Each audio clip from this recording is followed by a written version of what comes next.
Hi everyone, welcome to Valhalla Organics. Today we are going to be talking all about fall crops.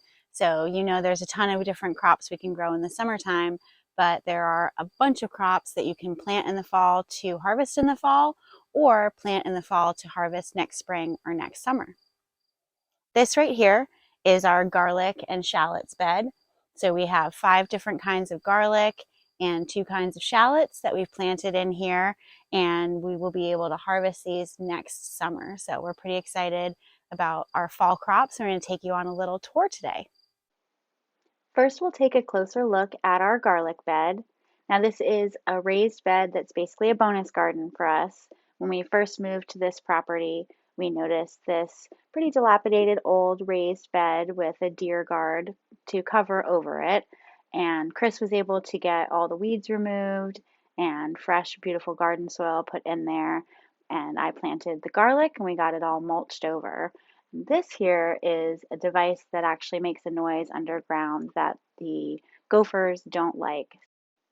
We only planted this garlic a couple of weeks ago, but it's already starting to come up. So we were pretty surprised to see it, but we learned that that's not abnormal, and they have not been damaged at all by our last 3 nights where we've had frost overnight. It actually started raining just as soon as I got the camera set up, so we're continuing our tour on the next day. Moving on from the garlic bed, I thought I'd give you a little view and kind of a walking tour of the property. So right here is our extremely tiny mini orchard. We moved to this property and it already had a tiny plum tree, a peach tree, an apple tree, and a pear tree, but they are going to need some love in order to be productive and abundant. For now, we're going to head on down to field 2 and we'll get a little view of our fall foliage on our way. Now, field 2, you may recall, is where we have our victory garden. So we raised a lot of garden crops for our own dinner table, as well as our perennials. So you can see over on the left, all that bushy stuff is asparagus. Asparagus is a multi-year perennial, so you don't take any harvest the first year. The little asparagus stalks come up, and when they're allowed to grow, they develop into these frondy little plants that look like a miniature pine tree. Now, after the first frost, they'll start turning brown and we'll be able to cut them down and mulch them over. The next few rows are crops that we grew in the summer that are basically done. So these tall ones are our okra, and the next ones are tomatoes and peppers. And they did not appreciate the freezes that we've gotten, nor did they appreciate getting knocked down in Tropical Storm Ian. So these next few rows are basically in transition from our summer crops into the winter ones. In field 2, as our peppers and our tomatoes were starting to finish up, I would pull the plants as they were done and replant a few other things for fall. So we've got some romaine lettuce, got some really nice looking onions, and we've got some shallots that are coming up actually. Let's see if we can find, yeah, see these little teeny little sprouts that look like string? Those are teeny little baby shallots. So our beets are doing really well. We planted 2 kinds of beets, a Detroit dark red, kind of a standard beet, and these ones are called Ruby Queen beets. So they're doing really well, and as you can see, they're about golf ball sized right now. So we will be harvesting these a little bit later in the fall. Just for a little bit of comparison, let's take a look at this video that I shot last week before our first frost. So here are our beets growing up nice and pretty, and here is our summer squash.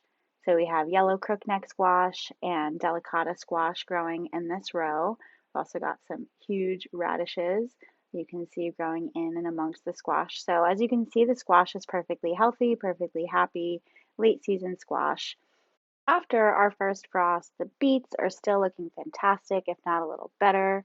The squash are completely and totally dead. So this just illustrates the difference that some crops are going to be completely destroyed by your first frost and other crops are going to thrive in that cool weather. What about the intercropped radishes? Well, they're also thriving. Speaking of crops that are doing really well with these cold temperatures, we planted marigolds all in and amongst our cucumber bed in field 1. That's our production garden. And the marigolds are still flourishing even though the cucumbers have been long gone. And we're even getting some incredibly special visitors in the form of various pollinators.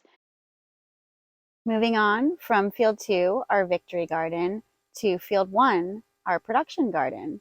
Pardon if you hear any crunchy autumn leaves in the background here.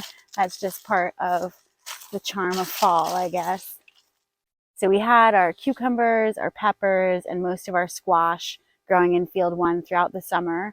And now we have pulled out the cucumbers, the trellis is still there, and we're growing 3 rows of beets and then a row of mixed fall crops. For fall crops in field 1, we have a number of different things growing for our personal use, our own dinner table, things like turnips and collards and cabbage. About a month ago, our summer squash finished up. We'll have another video about what happened there. But we immediately replanted with fall crops like collard greens and cabbage. And Chris had some very specific things that he wanted to grow for a little project that we're going to be doing. We're going to try making our own homemade kimchi. So we've got this really beautiful cabbage, as well as daikon radish and Korean radish. We wanted to kind of use this fall crop row to grow something experimental and fun. I planted 2 different rounds of turnips for our own dinner table. And then the last few fall crops that we have are some carrots coming up, and we've got onions that we planted earlier this year that should be ready pretty soon, and overwintering onions. We planted onions intercropped with our peppers, and some of them did really, really well, and some of them are just getting started. So we are going to be keeping these little onions in our fields over winter, and we'll be checking back in on them in the spring. Thank you for joining me on this fall garden tour. If you love this video and you want to see more, make sure and subscribe to our channel so you'll never miss an update.